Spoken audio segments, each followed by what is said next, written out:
Welcome to Crossroads Callings. I am your host, Chimere Brown, and this is the podcast dedicated to navigating life's pivots and discovering a pathway to true purpose and calling. Today, I have the pleasure of welcoming someone to the show that is a master of implementation, both in the boardroom as well as cinema. By day, he is a consultant and Morningstar managing complex financial data solutions, but he is also the 2025-2026 SAIC Tower Artist in Residence. I don't know if it's SAIC or SAIC. We're going to clear that up. But also, he is one half of the Black Film Club Collective, which we'll also talk about later. But he is a man that I think does a great job of understanding that in order to build something to last, it's okay to start over and start anew. Please welcome Troy Martin to the show. Wow, that was great. Was it really? It was great. Yeah. I never heard anybody talking about me like that. Are you serious? Because No, you do a I'm lot serious. and you do a lot of panels, so nobody's introduced you. No, normally I'm introducing like the art. I'm normally the person in that position. I'm Oh. normally curating conversations for the audience, Got or it. like, the filmmaker. How did that feel? It was cool. It was different. It Was was it different. different? It was nice though. It was nice. I hope it got you warmed up. It 'cause- did. It got me, I'm like, all right, yeah, you done a little something. Yeah, 'Cause your head down with the work sometimes. Yes, I Yeah. understand. So this is me giving your flowers, but we're going to have a great conversation with Troy today. We already got started in a bit of a pre-show. I'm going to have to put it in a reel, but Crossroads Callings, it starts now. Okay, Troy, I want to get into just knowing a little bit about you. Where are you from? Where were you raised? Okay, yeah. Let's so start there. we'll take it from the top. So born and raised, St. Louis, Missouri. Oh. St. Louis kid. Go Cardinals. I'm a White Sox fan. You know what? My family's Southsider, so White Sox is my second, baseball home. Okay. I don't claim the rims. It's bear down now. Because Okay. they left. I ain't really like how they left, but that's a conversation for another day. But yeah, was born and raised there. Went preschool all the way through high school. Left, transitioned and went to college in Kansas City. Okay. University of Missouri, Kansas City. We just call it UMKC. St. Louis has a version of that. UMSL, and we have one here in Chicago, UIC. So it's basically like a fraction of like the larger university, except they just take the school and put it into the city. So Got it. did my undergrad there for a little bit and stayed a few years, started my career, and I went finance business school. And then after that, I went ahead and transitioned to Chicago. I've been here for the past decade. I want to talk about that because that was the first crossroads you mentioned. You said about 10 years ago, you decided to uproot your life and move to Chicago. But you mentioned that your career wasn't really going the way that you thought it would. I just want you to unpack that season and that time for you that kind of prompted that decision. Like, what was happening to you? What was the job like? And what made Chicago like the next step? Yeah, man, that's a huge one right there. I started working in big finance, JP Morgan, right out of school. Getting licensing, doing all the things like you do, like when you go into that space, that wealth space. And I was having I was doing decently well. Like I'd end up getting a promotion. I was doing a retirement education, like sales, and then I was able to become like a supervisor. But I really wanted like more of a similar to the role I'm in now. I wanted that in the retirement level. So it's like a more director manager type of role where I'm like responsible for like a book of like business. Yeah. And I probably applied for this role over the course of like 2 years. I spent 4 years with the firm. Like they had sold the business. We got acquired. I stayed through that. It was a mess. Yeah. I applied for the role like 3 times, and my my pretty much like the straw that broke the camel's The straw that broke the camel's back. Yeah. was someone that I trained. It was a young woman, other Caucasian, you know what I'm saying? Yeah. And nice girl. This isn't, I can't really blame her for it, but I trained her. She was like maybe a year out of school. I applied for the role maybe 2 or 3 times. She didn't even apply. They just tapped her and they gave her the position. Just like that? Yes, they gave her, and I Did trained she know her. someone? Like I supervised her. She didn't know anybody. She was fresh into the city out of school. I was literally in the role, like supervising her. Like I helped her. Like she would come to me for questions and answers. And I've been like applying for this role, doing all the things they asked for. Being chummy, networking. Yeah, I'm already in a supervisory position, like taking the track, like, all right, build here, doing all these things. And I just couldn't get over the hump there, And the funny thing is there was nobody Black in the role. Okay. This is in Kansas City, Kansas, by the way, which is like right across. It's almost like state line if you think about. I thought it was like a border thing. Indiana to like Chicago is basically that. Okay. So it's really Kansas. It's like the suburbs of Kansas, but it's almost like a business area of it. I'm not sure if I'm trying to think I don't know if you're familiar with South Side suburbs or West Side suburbs. They have like that Oak Brook. Yes. I'm from corporate. West Side adjacent, so I'm very familiar with like. Okay, yeah. So like there's just almost separated by a street. Really. Right. But if that was like Kansas and it's that business district there, that's kind of like how Kansas City is set up. They had downtown and they had that area. But like I was there working and they were just marginalizing me, like from the sense of they never had anybody Black. This was a client facing role. Mm-hmm. So like I would be in front of people. I'd be like this young Black man in front of all these, and this is like a traditionally very white like environment, which is traditional finance, and that's no shade to my white sisters and brothers, because I love them too, but this was definitely different than that. Yeah. It was more so we just don't recognize this and we aren't going to give you a chance. And we are hiring people like twice as like junior as you into the role. So luckily, honestly, I mean, we talk about like calling, in Crossroads. That was definitely like a crossroad. How'd you recover from that? Because that's a gut punch. Right. And it's blatant racism. Absolutely. Did you sue them? I did not sue them. I was way too young in the game to even have that, That's another thing we gotta just talk about, like with our young people, like what your rights are. Right. Because that was so textbook, blatant, in your face. You had a really strong case, but like you said, you don't know that when you're new to the game. No, especially. But luckily I had a mentor that I met who was actually being hired. Like we all went through orientation, but they were like at a director level. Okay. And it was a Black man, right? He's still my mentor and friend to this day. He lives in Chicago. Got it. And he was just flying back and forth. So we would always meet for lunch, talk through things. And he was actually giving me the game, helping me get, as you climb this corporate ladder, Yeah. And it is a game. It is. It gets serious, but don't let it beat you though. Yeah. It is. So he was giving you the game he was giving me the game and he was listening to this situation unfold and unravel. And when we got to that point, he could see the frustration and we basically just came to the conclusion, like, you're being marginalized at this point. Yeah. Like I had a conversation with, he had a conversation with the manager and they weren't really giving him really good reasons why I couldn't have the position, so. Yeah. So at that point he was like, I think it's time. Leave. I think it's time to leave. Yeah. I was like, yeah, but I'm like, where else am I going to go? There's limited opportunity there. He was like, you should come to Chicago. Mm-hmm. And I was like, all right, I think this might be an opportunity there for me. Okay.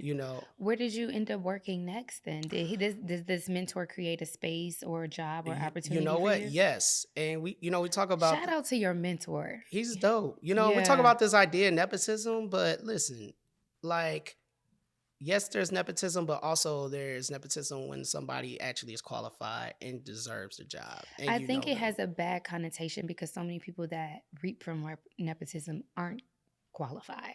And that's Yes, why it's frowned upon. right. People Yeah. have a different connotation to the word, but it's really a human thing. People want to work with people that they have some type of connection to or know, regardless if they're even qualified or not. Yeah. In the worst, circumstances which happened.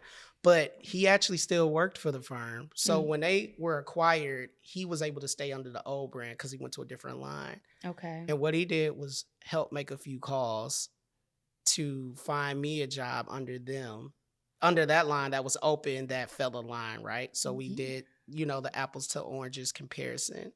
And I got a call from a recruiter. And that was that. Yeah, I was, a quick side story. I was actually, I had family in Chicago, so I used to come up to hang out anyway. Sometimes Hmm. for summer, I spent summers here, so I wasn't like entirely unfamiliar, but I never really embraced the city as an adult because Right. you're in your family's backyard. Y'all And somewhere. that's a different experience as an adult. Absolutely. Yeah. Absolutely. But I was coming up for a concert and it just I happened to get a call the week before I was coming up for that concert. And it was like, can you come in the next day? And I was like, sure. Yeah. And I was able to have that interview. I made a call to a cousin.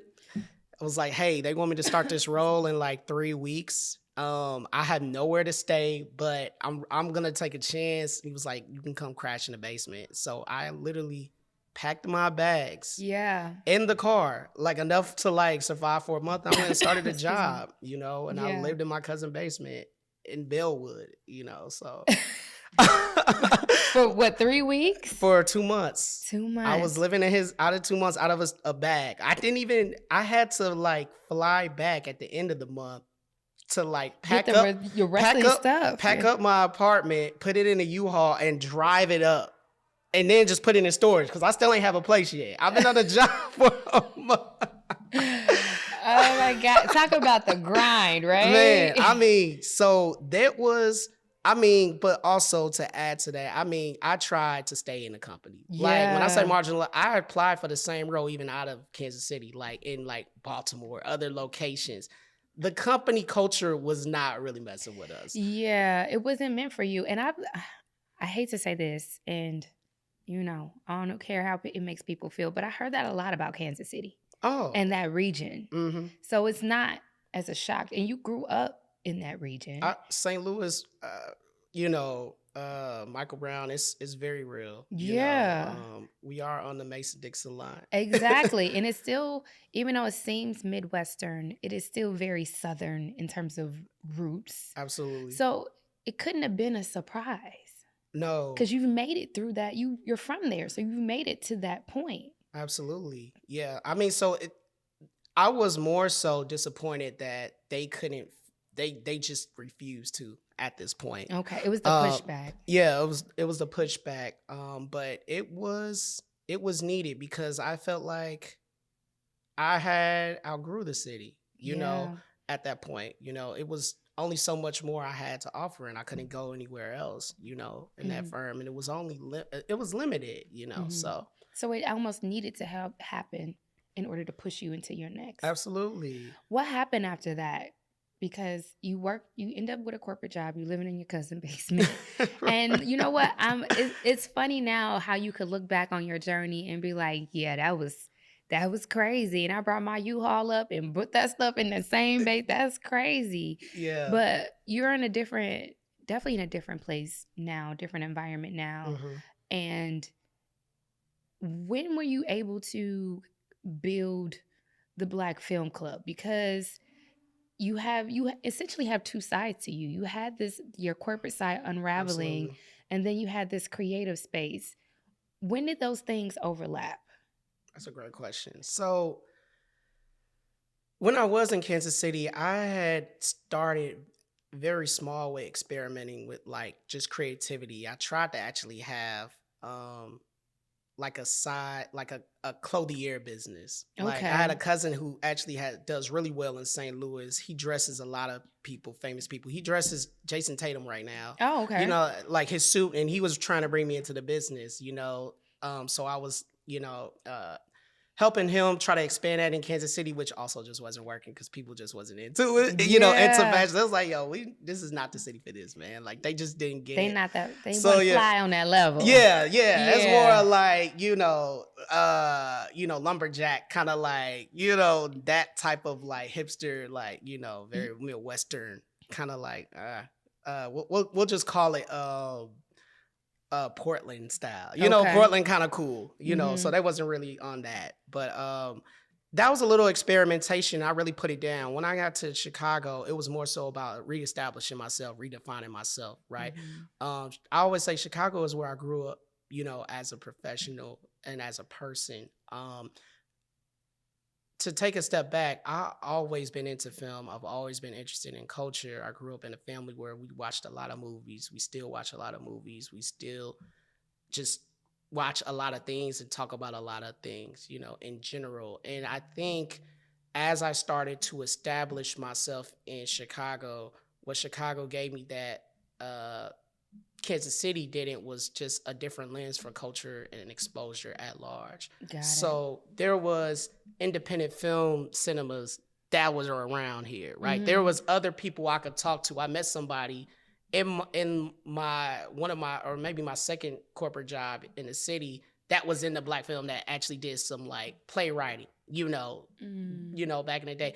I could just have those conversations. So there was a more welcoming environment to actually talk about these things. Got it. So I find myself having these conversations, going to these things, wanting to be more involved with these things, but figuring out that, hey, okay, we have these items, and they're one-offs, but there's no defined space champion is. So like for somebody that just wants to dive in like me, I might go down a rabbit hole and find everything and figure it out, right? But I was like, why isn't this actually built, for somebody? So honestly, at lunch, I was inspired by a film. I went to go see Moonlight, and then I went to go see Queen and Slim. And I had some great conversations with one of my co-founders, Judine Hilton, who was actually who initially we kind of like thought the idea together. Yeah. Thought about the idea, birthed it at Corner Bakery off LaSalle. Like 110 I know LaSalle. that area. Okay. Corner Bakery off LaSalle. We were waxing poetic about these films and breaking down the state of Black culture, Yeah. Getting deep at the Corner Bakery. At the Corner Bakery. Sending each other messages. And we was like, dang, man, this would have been a great conversation to have with somebody. And at that point, I think at that table, I was just like, you know what? Let's just start a film club. Yeah. And she was like, yeah, let's do this. And she was like, what are we gonna do? I'm like, let's have it at my place. And we created an Eventbrite, link. It was a free Eventbrite link. It was a double feature. I still remember the films. What were the films? A double feature. We showed The Wood and Set It Off. Oh my gosh. I know. What a contrast. I know. Right. We had to kick off and Set It Off. That was. Well, we had to. It's both friendship. Right. And relationship dynamic. One female, one male. Right. But like, there's a lot that happened. For sure. I think we showed Set It Off first, and then we ended with The Wood. Yeah. But I think it was more so just about like just highlighting, strong women leads, in that conversation in the 90s, just like they were all like janitorial workers. Like Queen Latifah was actually an out, lesbian at the time, like in the film. Which was rare. Right. It wasn't a lot of that. Exactly. That had a full relationship. Yeah. Jenny Pinkett was navigating like being working class and dating somebody upper middle class. Like there was a lot of subcontext there that we thought was interesting, even though the end was really tough. Yeah. And then of course The Wood is just such a like coming to age story that I think a lot of people can just relate to. Childhood friendship. Right. Big milestones. Yeah. Right. Relationships, romantic and platonic, that develop over time, So, but we started with that, and it was, I remember, I was like, I'm going to invite 5 of my friends, you invite 5 of your people, and we Mm-hmm. ended up with, I think, maybe about 8 each.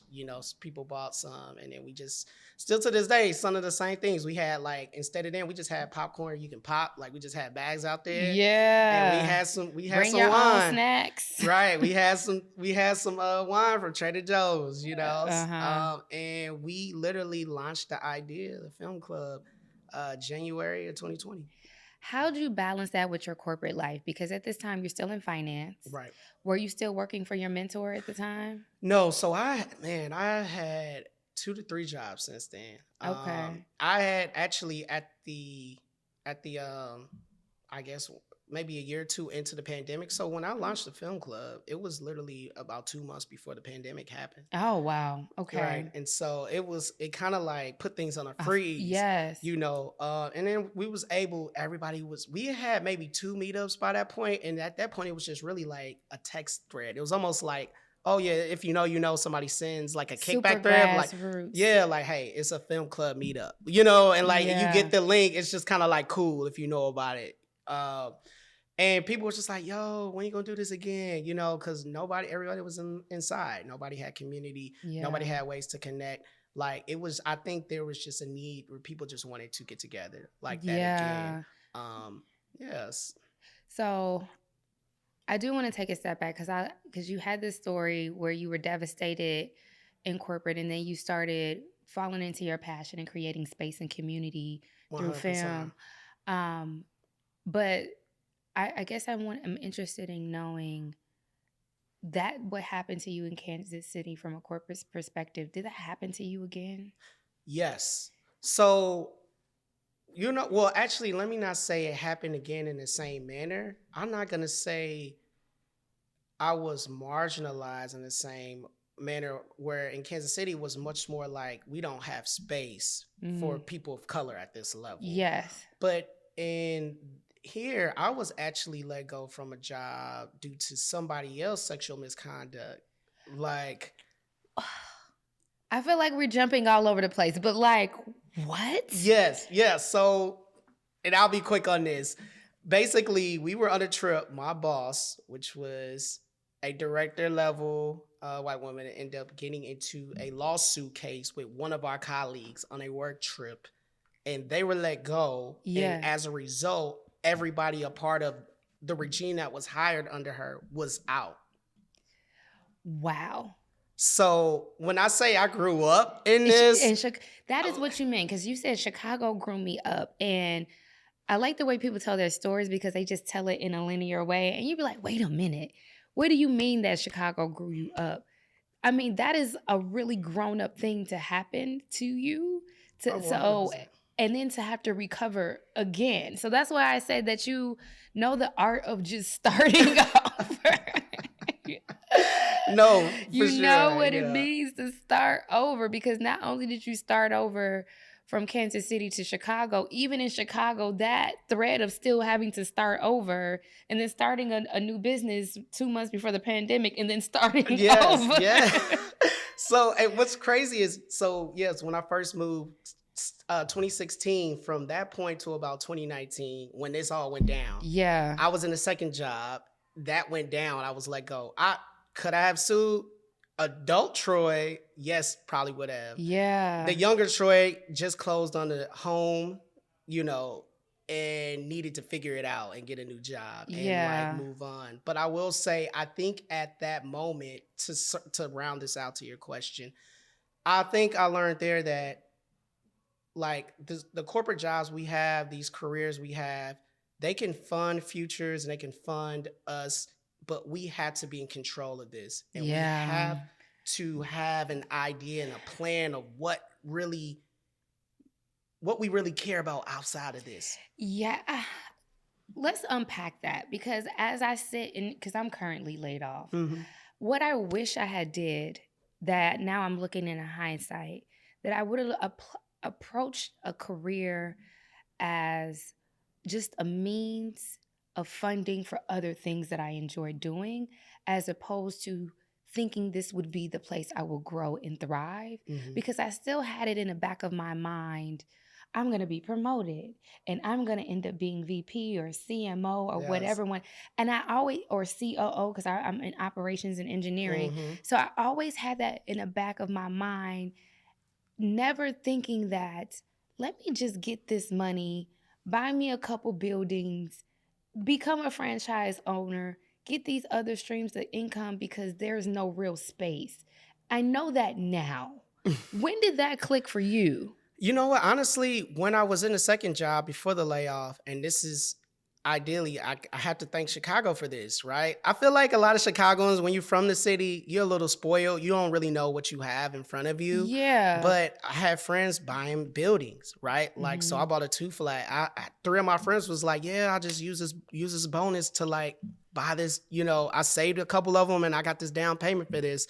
So hopefully I can keep that in my back pocket. And that something, when they said that, I was like, all right, the light bulb went off. I'm like, they're working, but this isn't it. This isn't it. You know, there's more to that. So I think the seeds were planted then, but then after that traumatic situation of being literally caught in like the crossfires of something that was completely out of my control, especially being a Black man, you know, in this particular instance, I think it just really cemented that, hey, everybody really is disposable in this world. Your job is to just navigate that and understand that and always include yourself in the equation, you know, in the game plan for a long term success. Because at any point, right, the landscape of the market, you know, nothing. The days are gone of the 30-year role. Yeah. Maybe if you're in government, possibly, but not even, because they keep getting furloughed and there's a lot happening in government these days. Yeah. The market. What taught me being in a market like this is that it's just volatile. Like these roles maybe last 5 years if you're lucky, 3, but you have to have other things that sustain you. Like, especially from a spiritual standpoint, because if you put it all in like a job, once it's gone, what else is there? Yeah. But then also, you know, monetarily, because to your point, you can be let go, but you don't have any other skill. You don't have anything else there that can actually sustain you outside of just this skill set that you just poured 10 years into. Yeah. I want to unpack that when you said you as a Black man, because those are two really extreme corporate America things that happened to you. And I'm glad that you took that second time to say, okay, now we need to diversify the financial portfolio. Like, I don't know why that took me so long. I think I was so determined, like, I'm going to make this work. And now it's just like, we need a plan B, C, and a couple other things. But like, how did you maintain your sense of self as a Black man, and even wanting to continue, because you're still in corporate? Right. So what is sustaining you now to say, despite what has happened to me in these areas? And was that the worst of it? Or that was the worst. Oh, okay. That was like, good God. That was the worst. I was like, is there anything else? But no, like, what has sustained you, your soul? Because that can kill a little bit of you over time. No, for sure. And I think it did. I think it killed this idea of what the American dream is sold to us, the last of the millennials, right? Because I think we grew up in between both worlds of what Gen Z is. Like we were told we could dream, but we were also told you need to pay your bills at the same time. Yeah, and you need to go to college and you need to do those things as well. Yeah, and this need to be a linear, you know, way of paying this. Yeah. But I think for me, honestly, good mentorship, like having elders and people in my life that actually can speak life into you, but also just having an openness to be interested, to try, or just explore like other avenues, right? Like now that we're talking about this, I had just closed on that home probably in January, and I was laid off or I was let go in March. And I had tenants in this building. I had just became a tenant, you know, like a landlord. You know, so I'm managing all of this, trying to get a new job. Luckily got a job pretty quick, you know, but I think I was gaining confidence through the experimentation of just trying to make things work, right to make things work. Like, all right, well, you know, you must have some value because you was able to acquire this. You know what I mean? This responsibility, which is a home, and now you getting income from this. You know, and you know, just navigating. Like you made a move across the country and you did it out of your car. You know what I mean? Like, I think I was through taking. You learn lessons on the way of taking chances on yourself, and I think you had to be humble enough to just listen to some of, you know, revisit some of those times and just really and block the noise, because I feel like a lot of the time we can feel like when we're in those moments that there isn't really an option. You know, there is no choice, but you do have a choice, right? Whether it's, and it might not be like a hard choice, but you have your mind, you have past experiences, you have a will to get up. Yeah. You know what I mean? Hey, like let's just start there. That matters. You know? Yeah. But I had to just thank my imagination, man. You know, and just. What do you mean when you say that? Thank my imagination. Like that it can be different. Like that this just isn't. Oh, that's end. Faith. Yeah. You believe that it could be different. Right. Faith. Yeah. Well, yeah, let's do that. Really faith. Yeah, that's faith. I think what you did, and I don't know if you're listening to yourself, but as I hear your story and how you recall, I like how you recall your victories. And that is like evidence why you can move forward. Absolutely. He was like, well, if I made it from Kansas City and I lived in my cousin's basement for two months, then I know I can make it through this layoff and I can manage this new building. And if I made it through this scandal, then I know I can do it. Right. I didn't know if you notice how you point back to what you've overcome and then validate for your current state. Is that something you do regularly, or is that trained? No, I think it's trained now. Yeah. Especially in this moment, you know, managing the organization, we just made 6 years. Or we'll be 6 years on the 20th of January. Oh, congratulations. But yeah, I think it was trained. But I think around then, that's when I had to contribute some of that to my mentor, also just saying like, hey, like you him. You know what I mean? Like you did this, you overcame this, like you did this, you got out of here, you're here, you know. I think it was definitely a learned muscle that I had to, you know, go through. What is a piece of advice that somebody gave you during that time that just immediately kind of rejuvenated or spoke life into you?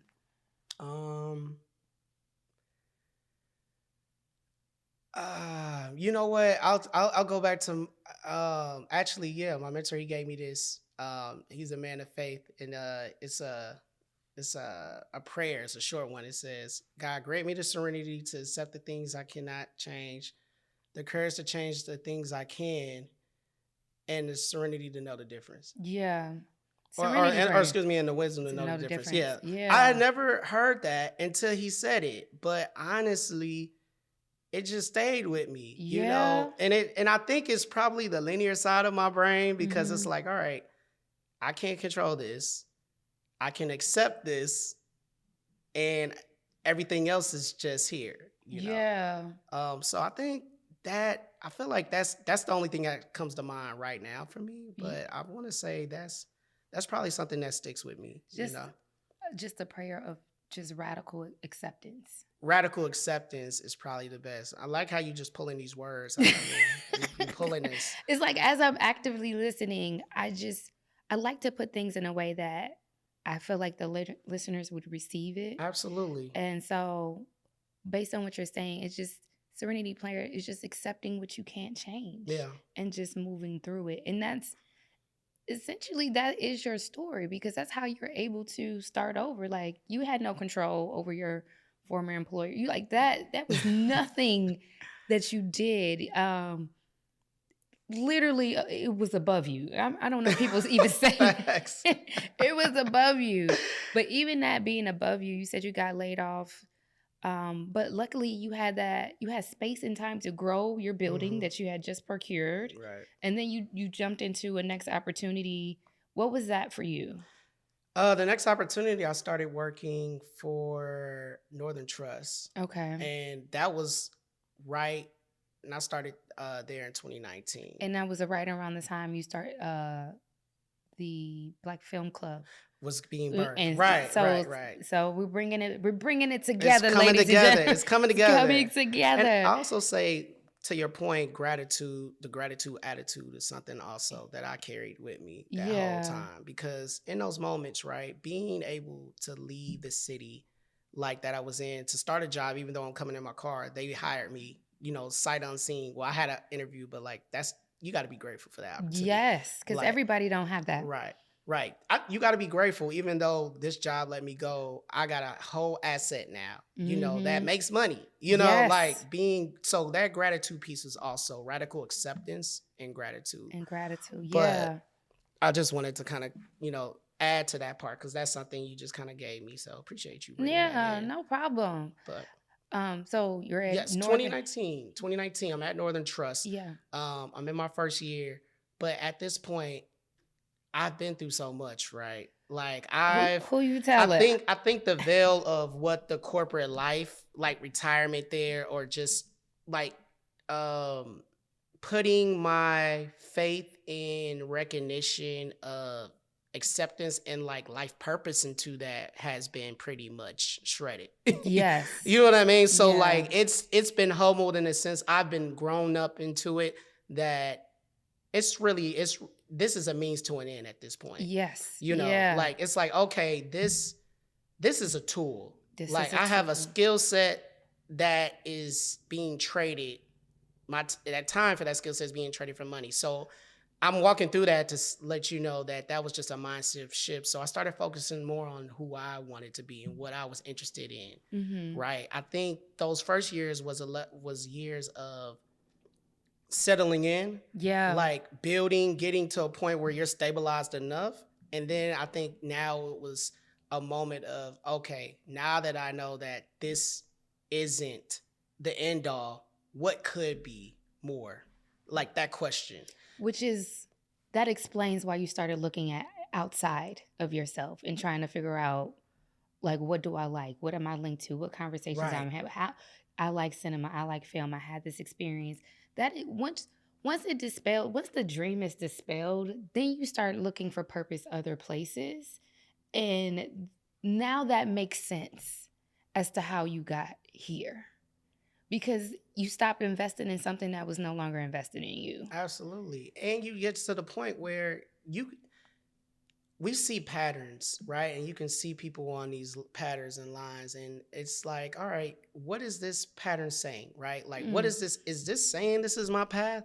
Like, these things are happening. Not to say bad things don't happen. Life happens, right? Yeah. But I think we also have to listen to the momentum of life. And that might be saying, hey, if you're hitting your head against this, maybe that might not be the right path. Sure, you are speaking to me because I've been laid off like 6 times. And after this 6th time, I've had other entrepreneurial endeavors, which is why I have my LLC to independent contract or whatever the case may be. But once you, like you said, once you keep hitting your head, some people need to hit their head a little bit more than others. Let's just start there. Because yours happened twice, mine happened 6. But hey, we both... Who's counting? Who's counting? As long as you learn, because for me hitting my head, this is why we're here. We have Crossroads and Callings. We wouldn't even be here. We would not, I tell you this, we would not be here. Yeah. I can't, if I wasn't living in Chicago and I didn't go through that foolishness, there's no way my mind would have been open because I thought I was coming here to be, Shark Tank. You know what I mean? Like, I thought, all right, like, I'm here. Let's get it. Let's grind. We locked in. And then you just see how things, and you're like, all right, there's something happening here. Let me just step back. Yeah. And listen to what else serves me. What were the things that served you? We know film was one of them, but what were the other things that you wanted to do in order to be fulfilled? I think film served culture, right? So it's just being interested, exploring. Like Chicago is a metropolitan gastronomy. Like it has everything here, right? Going to eat, going to gallery, going to art, exhibitions. Just experimenting sports, right? Like getting involved, Mhm. right? Communities, like looking at different communities, like joining different communities. I think I've always been community centric and I love connecting people. But I also love this idea of like what we can learn from each other. Yeah. And I started to really figure out that I like those things when I actually took a step back. And I was always interested in doing those things. And I did that with my family, but they never really had language for it. Mhm, It was just mhm. us watching films, right? Or like having Yeah. a movie night or doing ABC or just going. But I think making space to even be interested in things kind of reconnecting me to those items that like, Yeah. oh, I do like to be in different communities. I do enjoy musical spaces. I do enjoy just hobbies that might be out of just quote unquote not connected to my career goal, Mhm, you mhm. know, from a Yeah. linear perspective. I think one thing, my experience with Black Film Club, I think that was the first time I saw Belly. And when you said that there's something for everyone in Chicago, you did a good job of combining film. I think somebody catered some soul food. Yeah, When at I Face showed Church. up, it was some music playing. So talk about you literally tapped into all of the things that Mhm. were important to you. Was that always the end goal, or is that something just that evolved over You know time? what? I feel like, and not to get woozah, but I think this was all organically built. It Mm, was tapping into everything that I wanted. Because again, when you talk about, and this is why it's so important that you even have this podcast, because you get to talk to just people on the ground doing the yeah, work, yeah, right? At a different level. Um, a lot of these spaces can be gate kept elitist at some level. And there's people that are interested in these spaces and topics, but they don't have any through line of connection to it. I feel like as somebody that could nerd out and get into that space, I also lived an entirely different lifestyle on the other side. So I know, I'm going with one person. My friends don't want to, because they don't, ain't nothing that's there that they can connect to. yeah, So I think all I was doing was designing something that I felt like I could like and that my friends could like at the same time. got it. So what do so that's why it's like, well, like people love music. Mm-hmm. We love good food, Yeah, and we don't need to make it so high level that it can't be translatable. Like, why yeah, can't we watch something that everybody has seen mm-hmm. and find a through line in art in that? So I think those were the things that was driving me, you Yeah, know, this idea around where who's being ignored, because I feel like there wasn't a place for me to mm-hmm. go as somebody that's interested. I would have to essentially, uh like, what's the word, I guess, adapt to the environment, but it Yeah, wasn't that environment I didn't see exist. And I mm-hmm. was like, why isn't somebody doing that? Mm-hmm. Because I know I like it. I can't be the only person. And what Yeah, we're really talking about is just somebody culturally interested, yeah, just culturally interested. And I think if you have that through line, I think that's what's really created the energy and like the essence of us as an organization. yeah. It's super cohesive, super cohesive. Yeah, and such a vibe. I think even we had a Black owned liquor brand. Yeah, but It's just an open space for. I mean, for really everyone to catch a vibe, and I think we watched Love Jones, and then the connection to that, if you watched Love Jones, it was with a bar, a poetry mm, spot, and of course there was liquor there. So it set the vibe. I do want to mm, get back to the timeline because you said yes. for Black Film Club 2 months before COVID, you how did you survive COVID? Because that was what 2020 to 2021. People weren't supposed to be getting together. You guys said you had your text message thread, but you survived that, which a lot of organizations haven't because you're still around. Well, explain to me how you were able to make that happen. Man, you know what? I think, when there's you have moments where you might start things or you might have ideas, and I think we have to listen to those nudges, like when you have friends who are mentioning, why is this not here, or people, they might have space and they're like, hey, if you're ever interested, like, feel free to use this space to do this. But I think what sustained me honestly was my own need for, like, selfishly wanting community again. Yeah. So I was trapped in the house like everyone else. So being able to text, have a text thread, with friends where we can watch films and do things like that, kind of help give me some sense of community. Right. So I was really selfishly trying to, like, sustain myself, which entrepreneurs, sometimes we do the work for ourselves. I venture to say, this, you're even getting something out of this. Yeah. Like, so I think it was a little bit of self-sustaining and just a passion of knowing that, again, to your point, faith, that when this passed, what am I going to come back to? Am I just going to come back to just this job? Or is there something else outside of that? And I had moved past that. I knew that the job wasn't it. It was like, all right, let's either I don't do anything or I do something. Right? Yes. So what is my other alternative? Yeah. In this moment. So, and funny enough, my friend who we had just started, we had come up with the idea, they end up, luckily they end up finding a partner, getting married, relocating, and that also kind of threw a wrench in it. So you lost your co-founder to life. Yes, the original and adulting. Right. Which I'm not mad. God bless. When that happens, I was like, please, like, have a good life. Right. And it was nowhere near. It was nowhere near what this is. Today, now.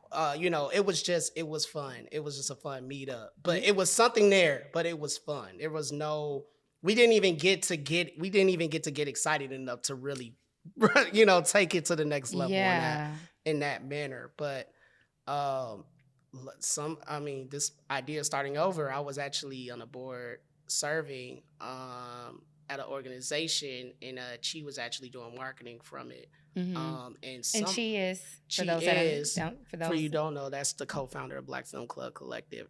Chimere Brown is her full name. Okay. But she was actually doing marketing for the organization, and I had told a few people about, it was our first event coming back from COVID, which this is about. So, and this is why I said it's sometimes you just have to listen to, like, those nudges. Because I was talking about coming back, and this was when my friend was still here. And it was going to be the last time we did anything, but we decided to have a live event because we outgrew my apartment. She came to the event and she loved it. She was participating. She was all in. And another funny story, she was having conversations on the other side of town, doing the same thing in her apartment before we even knew each other. So that's another level of alignment. But I just remember how engaged she was, after that moment. And then we went on a hiatus because the pandemic got bad again. Right. I was able to follow up with her, and we had a conversation around picking up the organization and really just running with it again. And she was completely in on the idea. And then you had a new partner then. Right. And then I had a new partner, and we've just run ever since. Give people a quick synopsis about because I remember Black Film Club, but now you're a collective. So give people a quick overview about what Black Film Collective is and kind of your mission. So Black Film Club was what we started as, right? And that is what you get, right? Event, experience, film club. We're gonna always have a conversation. We're gonna dissect it. It could be it's a good time, right? So we really are. We still have that, right? We do that meetups at a coffee shop now. We have a residency at a social club now, where we activate in that manner. But Black Film Club Collective is the next level of the organization, and that's where we actually operate as a visual a film and visual cultural agency where we actually curate experiences around the cultural arts and film as storytelling. So it is the work we do there is also film related, but it's also much more deeper as it's connected to, hey, this is more of a preservation work. This is preservation of our culture through these films. This is preservation of memory of social moments in time. And it's important for us to archive these experiences. And when I say archiving, it's really archiving the vernacular, which is everyday life. Yeah. Because we don't think about the West Side snow cone lady, right? Setting that up, or Fifi parties, right? Is that what they call them? Fifi parties, right? But when people record those and they'll do those things, that's actually everyday life. That's vernacular storytelling, right? That's a period in time. People lived there, people were around there, and it's important for us to control those narratives. And so that's what the collective is about doing this work, but making sure that storytelling, we actually are the authors of that. So that's some of the work that we'll be doing at the collective level during this residency. I love that because I think because of you, I saw Mississippi Masala again. Yes. And I didn't know that was hidden and essentially archived. Yes. And there's a generation of people that haven't seen it. I know. And so not only controlling our own narratives, but making sure that those stories that have been out there don't disappear. Exactly. I think of things like Crooklyn. Even though these are fictional stories, they tell a very real Black experience. Absolutely. And so having... And at timestamps. And it really does. So having... Essentially, you created a seat at the table so our history doesn't disappear, because it's part of our history. Yes. And so far in the past, we've had to depend on museums, right? And like those type of institutions, which I love a good museum and institution. The landscape is a lot different now. Museums were actually for elitist like level people back in the day. Yes. Right. In their houses. That's where they were born. Yeah. Right. And then they made them into public spaces. Right. But for the majority of our history, they've been able to essentially anoint or just dictate what actually matters and what's actually worth preserving. And Black Film Collective is on a mission to actually dismantle that piece and say, hey, actually, this is worth it. Yes. You know, whether it's a screening of Belly or if it's a screening of Mississippi Masala or the documentary on High on the Hog that's on Netflix. Like, these stories are worth it. And so that's some of the work we'll be doing in the West Side community. Like, we'll be doing a call for like actual home movies, like actually doing some like documenting of like West Side generations, like taking these experiences and storytelling, right? Like, because these narratives matter. These narratives actually show what life is like, who was there, right? What happened during Bud Billiken Parade in '98. You know what I mean? Like, so. And that was a good time to be a Bud Billiken Parade. Exactly. Yeah. You know, so that's what we're about. And that's really the work we've been doing. That's what the club really is doing when we sit down and we have those conversations. We're all learning from each other and sharing from this vernacular history scope that we all have, right? Yeah. Like, next time you're in your grandma's house and you see that shrine of the elders, that's her portrait. You know, that's her vernacular archive of like y'all history, you know? I'm glad you brought that up, because I ran into a young lady yesterday, and I was telling her about my grandfather. I have aging grandparents, but my grandfather's mind is very sharp and he remembers everything. And she directed me to a book called like My Grandfather's Journal, where I can ask him questions. I was like, now I have a camera, I can record him. She was like, you're going to want those stories. And as I hear you speaking about archiving and maintaining our history and just dismantling people telling us what's important and what's not important, because regardless of it, we're going to want those stories. You are going to want it. Yeah. And so it's going to make me be more intentional, because there'll be a time when my grandfather may not be here. He's headed towards 90. And there's a Mm. time where we're in a digital age. Right now they're getting rid of VHS. Yes. And a lot of those movies that we're talking about were on VHS only. I don't even know if everything that are even more, if More Better Blues is on You can get it DVD now. or Yeah, you can get them yeah, now, but it's important.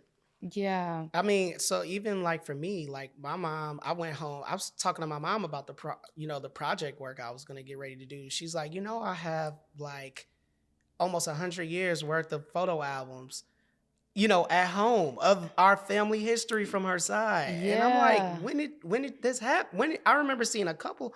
Well, family just started dropping off photo albums because she had so many. So she just coincidentally became the family record keeper. So I went Oh, home and collected all those photo albums. So I have them now, so I so can you're your actually. family's So historian. now I'm the family historian. But similar, I feel like your grandfather might even be that, honestly. Yeah, Like, but he's the oracle. So he probably has it all there. yeah. And we don't we take like family reunions for granted. Like families they've been having that for 50 Years. years, 100 years, 98-year family reunions. That's a big deal, right? Like that's like preservation. Like that's like Yeah. collective like recognition. So I think it matters because we're in a period where erasure is happening. Yes, in real time. Right, in real time, and I think it's our part to use some of this energy and as a collective because we are so connected to the arts with writers and filmmakers and other thinkers, uh, professors, Mhm. to actually kind of like do our part to say, hey, how can we speak to our slither of the culture Yeah. that trusts us and teach and say, hey, like, pay attention to this. Like, next time you there, like, take some pictures, like have that Yeah. conversation, collect that VHS, like document that reunion, you know what Mhm. I mean? Because it's gonna matter. Yeah. I wanted to ask you, so is it SAIC residency or SAIC? SAIC. I see, because So school of the is this the work, the project work that you're speaking to then? Yes, so Okay. School of the Art Institute Chicago. Okay. Yeah. I Googled it. I'm like, is it SAIC or is it It SAIC? they But say it as SAIC. That's how everybody says okay. it. Well, That's I the apologize, acronym. but It's congratulations, fine. because It's I feel fine. like that is big work, and that is a big responsibility. I just want to close that leg of the conversation as to where do you see it going, because you only have that residency for a year. Yeah. Well, yeah, it's So what actually 6 happens months. beyond? I think, well, through this residency, our idea is to actually establish a foundation that does this work Mm-hmm. on the West Side. And I think that's the first level because we are 100% collaborative in the sense of if the wheel has already been built or somebody's doing the work, let's find a way to work with them, Yeah, right? Like I don't think we had to. do our own thing if you're already doing Exactly. it. So I Yeah. think I think our job is in this moment to kind of help establish some roots, but I think we'll continue the conversation through the screenings we do. I think there's a world where we continue to even expand on this idea, like what memory in everyday life storytelling looks like through our lens, Yeah.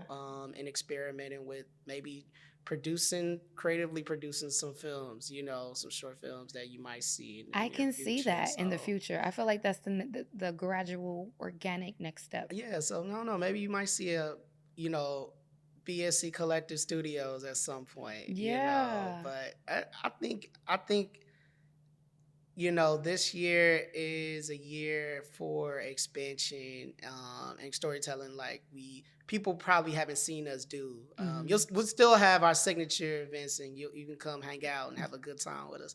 But we're also digging a little deeper, deepening the work because Yeah. it's just required of us at this point. No, I understand that. When you think about your life journey, do you think you're actively living in your calling right now? I would say yes. I would Okay. say What do you think that is? um, being a being a community builder that can culturally find common ground amongst like the diaspora. Yeah. Um, I think that's has been the DNA of Mm. the organization, and I think that's just me in general. And I feel like when I'm doing that, that's when I feel most alive, and I feel like so far the audience has just really responded to it. What is the common ground? Because I'm sitting in my Jamaican Americanness, Mm-hmm. and I've also have Nigerian brother and sister and people from different areas within the diaspora, and we're raised like I was raised to say I'm Jamaican, Mm-hmm.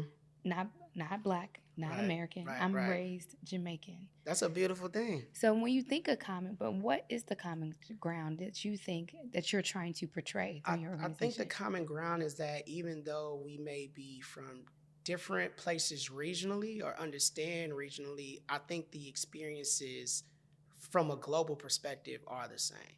Okay. And Yeah. we can find common ground in some of those experiences. We just happen to use film as our weapon, Your medium. our muse, right? Yeah. It's really public humanities work, Yeah. just done through a vehicle that feels more accessible. I want to thank you for spending your time here with us. I always allow all of my guests, to speak like a word of encouragement to the audience, because it's Crossroads and Callings. There's a lot of people Mm. that are in the midst of a crossroads, are coming out of it.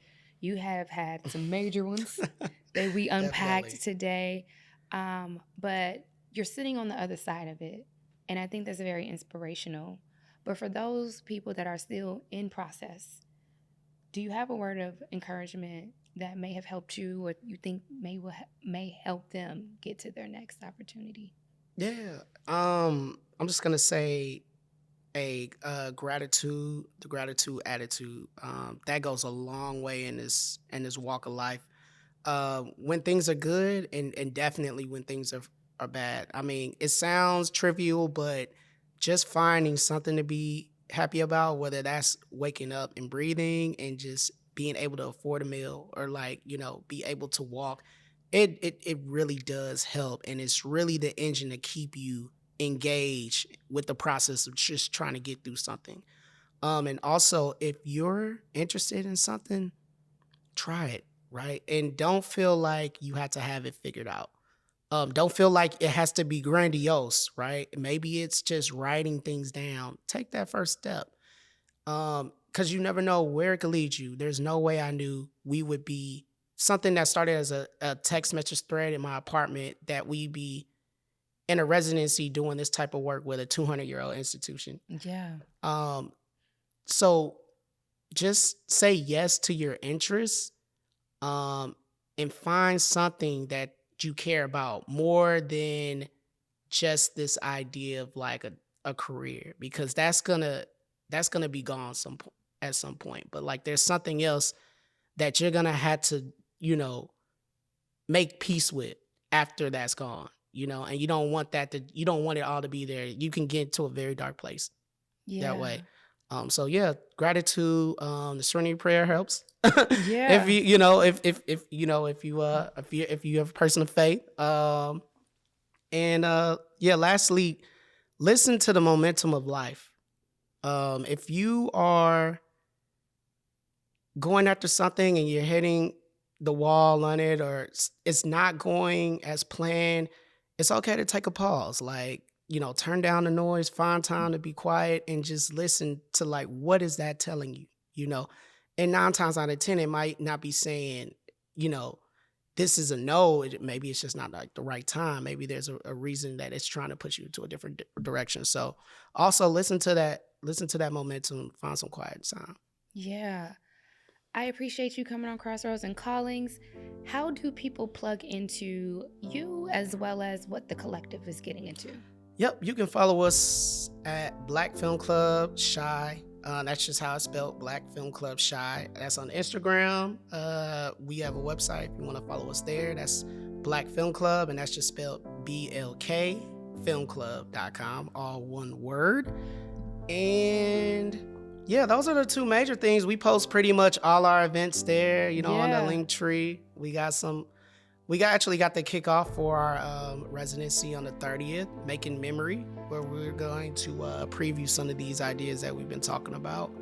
And yeah, if you want to just come hang out with the club, we'll be at Monday Coffee, which is a very dope third space. You can come find us once a month there, and we'll be showing some films. No, it's a really great group, and that's how I got plugged into Troy and Chi, and good vibes. If you're looking for a good non-club vibe, please plug into them. If you like film, if you like deep thought and conversation, if you want to hear different perspectives, I think I've had some of the deepest conversations over Belly, over Juice, and like all of these films that I didn't get to watch because I had Christian parents, and now I get to watch them as a grown-up. But I'm glad I'm in a safe place to say that. Yeah. And then to share like my thoughts from my grown-up brain. But please reach out to Troy and team.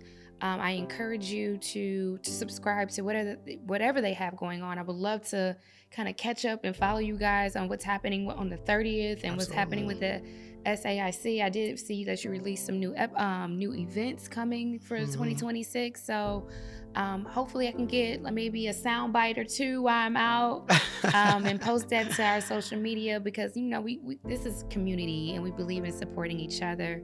Also follow Crossroads and Callings on all social media platforms, as well as YouTube and all podcasting platforms. We are posted and we want to hear from you. Send us your thoughts, send Troy some love, some encouragement. What did you learn about starting over? My goodness. Tenacity, okay? But don't be afraid to do that. Radical acceptance is the way to go, and always gratitude is what the leave behind is. I also want to thank the National Museum of Public Housing for being an amazing partner. If you are in Chicago, please visit them. They would love to host you. And on that note, use your crossroads to find and lead to your path and calling.